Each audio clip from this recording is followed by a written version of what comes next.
Hi there YouTube, XtremeTrainz here. Now, this is not a drill. This is, as far as I can tell, the first Australasian review of the Thomas & Friends Minis Twist and Turn Stunt set. Now, this was a set that was released last year as a Walmart exclusive in America, hence Walmart exclusive, you know, the place that's in America.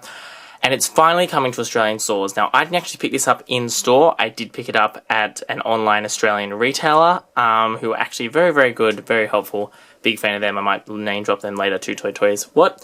I promise I didn't pay for that. I'm just saying they were very, very helpful and really, really nice. This is the set. It comes as it comes in the box. As you can see, it's quite a big box. Sitting on top of my desk, there's my hand there for a size reference. Quite large. Very excited to have a look at this. So, what are we waiting for?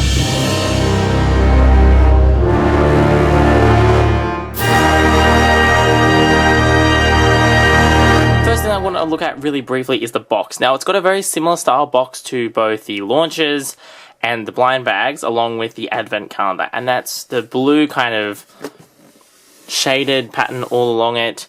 The use of showing lots of minis which aren't actually included, which is something that Mattel really likes to do with their toys, show things that aren't included or aren't as they're described. Trackmaster 2. You can see that it's got all the classic kind of details. Pause if you want to read anything in depth.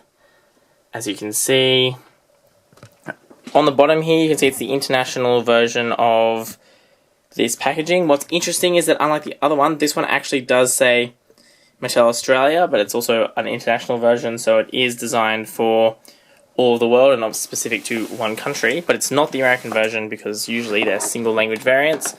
You can see the back is quite simple as it was with the collector wheel when it was first released. Got just a little bit of text here, a little bit of, you know, showing the action features here, but not a whole lot.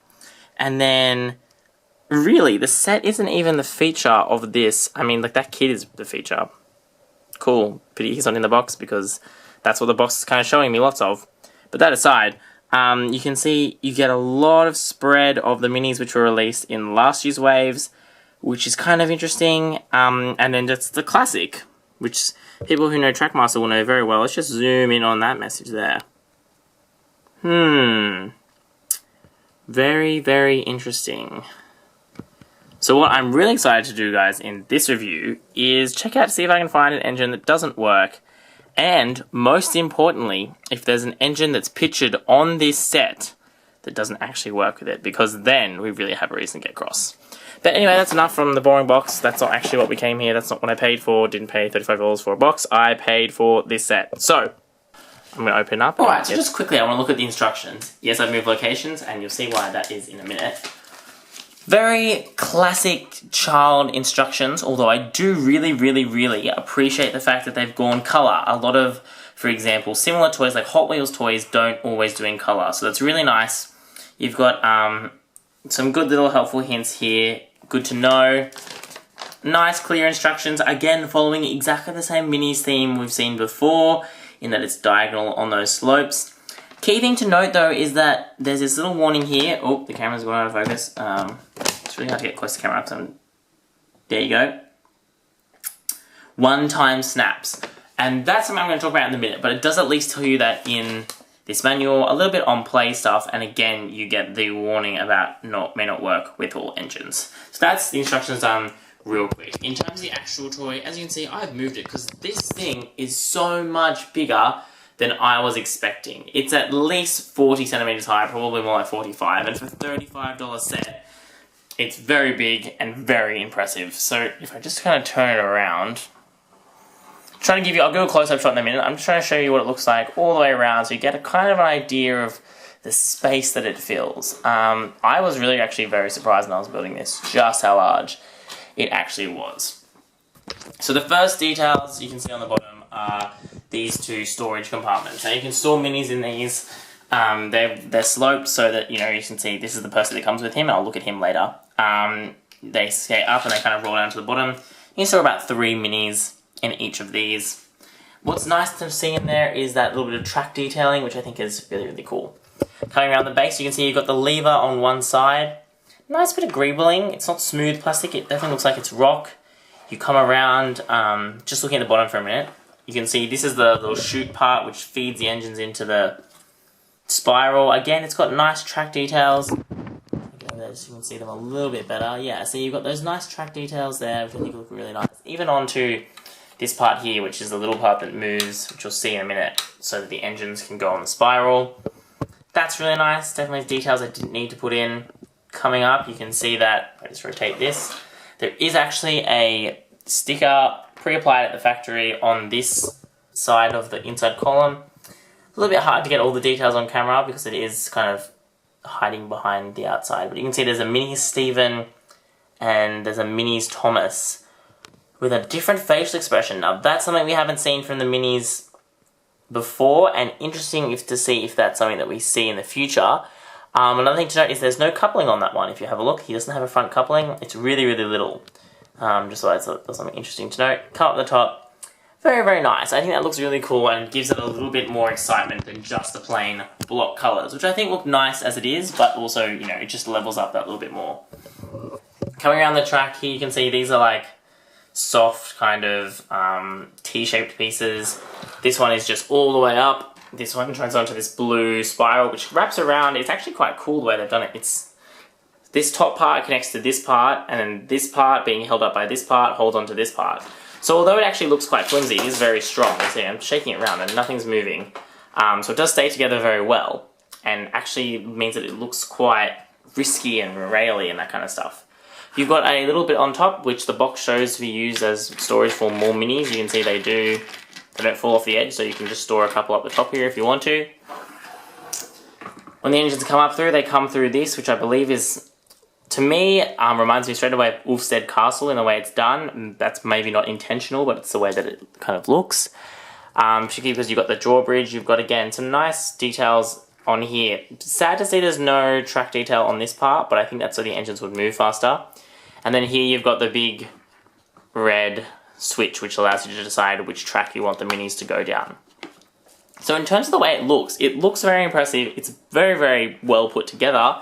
And it actually is quite an imposing set. Now, I think that's probably the biggest issue I've got with the build itself, is that more often than not, the parts are, you know, those one-time snaps, which means you can't actually take them apart. So storing this is going to be quite difficult because you can't take off the blue bit. Nope, those parts are apparently one-time snap. Those red bits can come off, but you can't take off any of the spiral. Those parts are one-time snap. You can't take off this section here. That's a one-time snap, or any of the castle on top, one-time snaps. So the only real part you can take away for storage are these red bits on the bottom and the green and the blue rail, which means it still takes up quite a lot of space. So for a minis toy, when the actual minis are very, very compact, very, very small, seems a bit odd to me that they would make it so hard to take apart, although I guess the trade-off is that you get a very, very sturdy playset. So that's the playset. But I know you all want to see it play. Because of the 360 nature of this set, it's kind of hard to capture on camera, so I'm going to try and get a couple of different angles just to get an idea of how it works. So you can see you just put your mini at the bottom here, and then that is where he sits. Now, the spiral here is inside, and my arm's going to get in the picture, sorry guys. He just sits in there. You turn this knob. Now, it's actually a very well done knob. Like, one turn of the knob equals one turn, or more than one turn of the spiral, so you don't have to turn it like 50 times to get to the top. Now, I've set him on the green track, or the green rampy thingy, so here he goes. Now I'm going to do that again in slow motion, so you can see exactly what happens.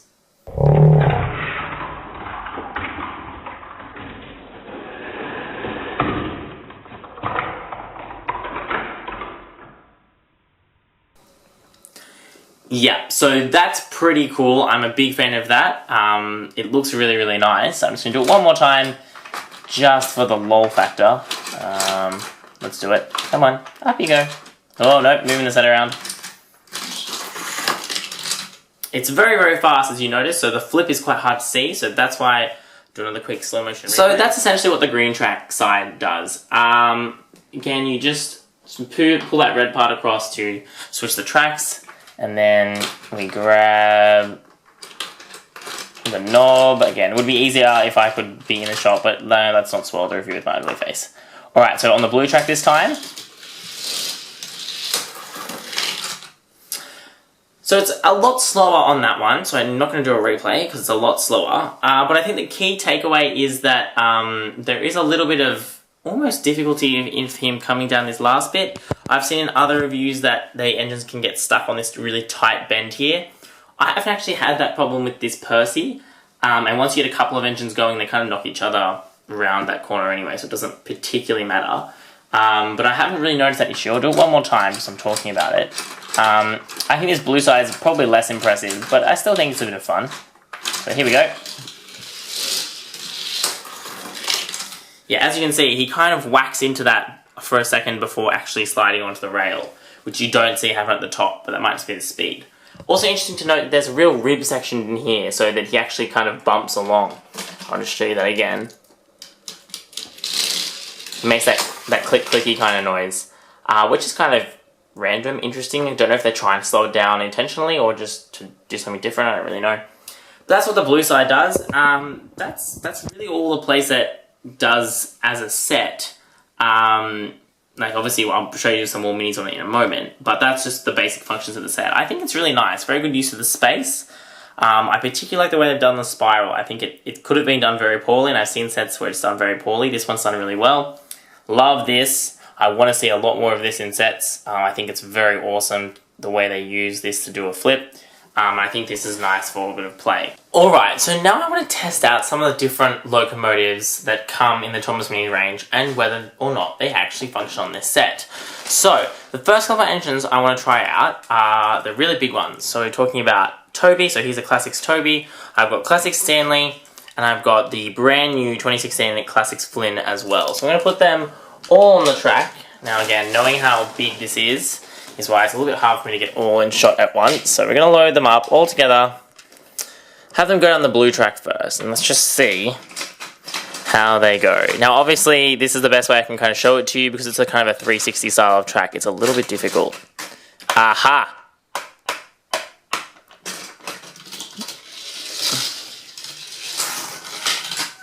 So what you just saw then was Flynn getting caught at the top section of the castle. So with a little bit of winding the spiral in reverse, he actually dropped into the right place, but he did get stuck there for a moment. Let's keep going. And keep winding. Come on. Alright, here comes Stanley. And you can see Stanley, on the other hand, suffers from getting caught here.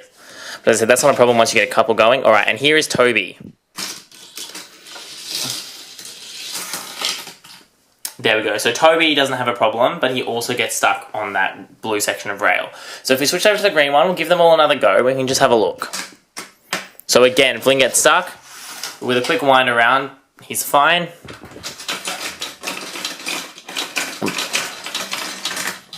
There you go. Stanley's now stuck.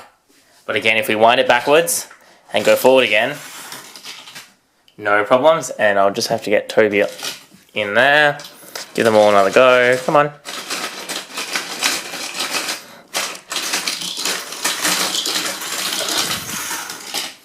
There you go. No problems from Toby. So it actually seems like Toby, though he's actually very tall, because he's very square, he just simply slips through. Whereas because engines like Stanley and Flynn have stuff like, you know, as you can see, it's an uneven surface, it's more likely to get caught and then do this, and then that's where the engines get stuck. However, considering how badly they could have gotten stuck, I actually don't think that's too bad at all. So, in terms of compatibility, Flynn's in here somewhere, this set actually doesn't do too badly, and I'm pretty happy with how it's working with the engines. So just quickly, I'm going to do a little bit of a montage showing you what it looks like with a lot of engines going, although I don't want to do that a lot because a lot of the spam, if I'm going to call them that, these spam review channels have already covered this set and have spent there's literally 10-minute videos of engines just going round and round and round. I'm not going to do that. I don't do my reviews that way. That's not something I want to do. I'll just give you a quick demonstration of what it looks like with the engines on there. Some cool engines I think to put on there are the ones from the launchers, the Steamer or Racer Thomas and Percy, and also the Launcher Diesel 10, which has got the sparks on it. I think that look kind of cool. So I'm going to set that up, do a quick bit of videoing, then we'll have a look at the Percy, which comes with this.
So just noting how the set actually functions, you can see here that as I was just operating this normally, not only did these engines get stuck on this part of the bend, which I haven't actually seen before, but Percy actually flipped over when he was trying to go into the spiral. Now again, I'm not saying there's necessarily faults with the set, they're just things that I just want to talk about, and let me know if when you get this set, if it actually happens to you, because I think it's important to look at how this set functions, because it is a repetitive style playset. It's not, you know, the same as a standard Thomas playset where the trains go around and you stop and you switch the tracks. This is a go, go, go, fast, fast, fast set, and so it should be able to work in those kind of conditions. So I'm going to just do a little bit more shooting. Whoop! As you can see, more confusion and delay when Stephen actually couples up to Thomas. Oop, I'm going way too far. Sorry guys. Camera doesn't like going in that far all in one go. Yeah, you can see that's kind of, So while this set was working totally fine when it was just one engine, I'm really starting to question its ability to work with multiple engines, because now we've had multiple. I've only been using this as the amount of time you've seen on camera is the amount of time I've been using this. There's no deleted footage or anything. So I'm not exactly sure what's going on here. We're going to give it one more try. Alright, okay, this is just not a party. You can see here, now Stephen is doing this for some reason.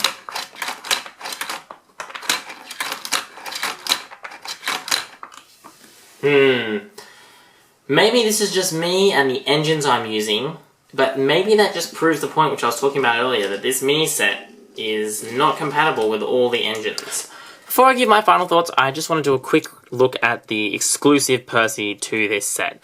Now, this is an interesting Percy. His standard colours, but he's got exclusive printing. So the first thing you'll notice is he's got this exclusive dirt printing on his face, which I think looks quite nice. It's kind of splattered unevenly enough so that it looks kind of like it's a splatter. If we come on to Percy's left side, we can see we've got all kinds of stuff going on here.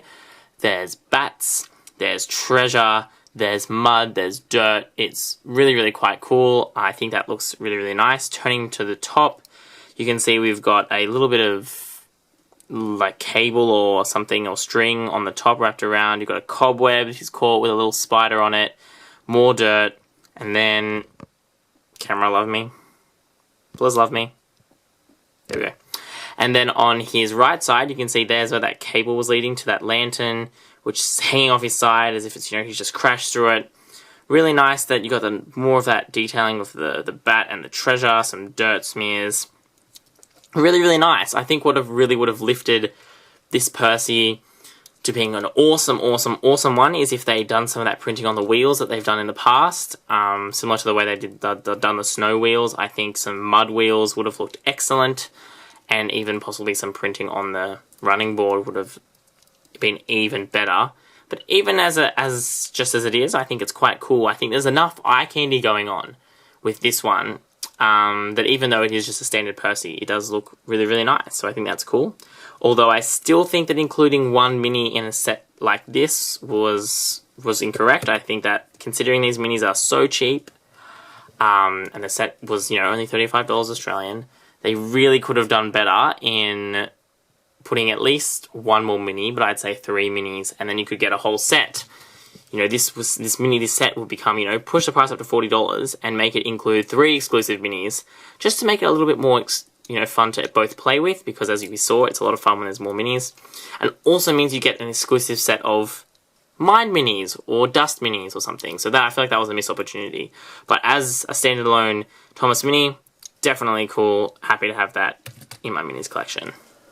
Okay, so what do I think of the Thomas Minis Twist and Turn Stunt set? Well, the first thing I have to say is Mattel, you really need to get your expletive word stuff together, your life together, because the slow distribution of this is simply not good enough. I've witnessed the minis flying off the shelves. The Kmart, which I went to only a week ago to buy those minis launchers and the 3-packs, which are just reviews I've just done. You can check them out on my channel if you want to have a look at what I'm talking about, have sold out in less than a week. I went back there recently and checked, they were all gone. The stock is flying off the shelves. So Mattel needs to realize, and I think finally maybe this year is realizing, that they really need to do global releases. They need to do timely global releases, because people around the world want this stuff. They do want to pay good money for it, but they are going to go about getting it in, not from the retailers which support Mattel, if Mattel doesn't support them first by actually sending them the stock. So Mattel, please sort out your distribution. I say the same thing to Hasbro in like all my videos. In terms of what I actually think of this set, look, I actually think it's a really cool idea. I'm not usually a fan of this style of set. I'm quite a traditional train man, which is why I'm not a big fan of the Trackmaster 2 stuff, aside from all the different problems it's got, cross-compatibility, realism. I don't like the way that there's not just standard train sets anymore. They're all special sets with, all these crazy functions, Thomas, tight ropes, all that kind of stuff, which I just think is silly, because it's not what trains do. This set, I think, though, works with the minis, because I think the minis are that kind of silly, weird kind of train, and they're not trying to be a realistic model train set, which I think is fine, and I think that's really nice. I think the Percy mini is quite good, although I do feel they could have done just a little bit better on it. And I think the set is impressively sized. I think it looks really nice. It's got a lot of really good details on it. But I really think that the fact that you can't take a lot of it apart once you put it together is frustrating and seems to go against most model railway and also even the minis philosophy, because you can't pack it away. Like, you really can't take much apart without breaking it. And even though, again, I've seen in all those YouTube videos where they go for 10 minutes, they seem to go relatively without problems. I don't know if it's just mine or the engines that I picked which caused this set to not function the way it's supposed to. But even then, this set really should work with all the engines. I think saying that it won't work all the engines, kind of gets out of jail free, but also just make it so that it does work with all the engines. It's not that hard. All they had to do was make that little drawbridge just a couple millimeters taller. Anyway. And also, it just seemed to, even with those simple engines, just when it had multiple engines on it, like it does in this picture, which is something impossible to do, I'm telling you right now. You can't have them that spaced apart. But anyway, when you're doing stuff, like using it as it describes on the box, and you're having the amount of problems that I had, that I just showed you in that video, I really don't think that's acceptable. So maybe that was just mine. Maybe there's a couple of parts which is a little bit molded funny or something in the version in the batch that I got. I don't really know. If you guys get your hands on this set, or you've seen the set, you can let me know if they all have that problem or it's just me. But I really think that although the idea is really cool, I think the actual physical toy is really cool, the performance just wasn't really there for me, and although it excited me out of the box, it has kind of let me down. That's just my review on it, remembering it is $35 in Australia, which is pretty decent money for a Thomas & Friends train set. For comparison, the mini launches are $10 each here in Australia, so you're getting this whole set for 3 of the more launches plus 1.5 of the little minis, 2 minis depending on where you buy them from. But anyway, that's my thoughts. Let me know what you think in the comments below. Are you going to pick this set up to go with your mini collection? I know there's plenty of mini collectors who watch my videos. I'm curious to see what you guys think about this set. If you've got it, if you're going to get it, how much you paid for it. But, as usual, thanks for staying through this video. It was a little bit long and a little bit tedious because that thing was big and awkward to fit on camera and hard to film because of the shape. So, thanks for watching. That's all we got time for. This is XtremeTrainz.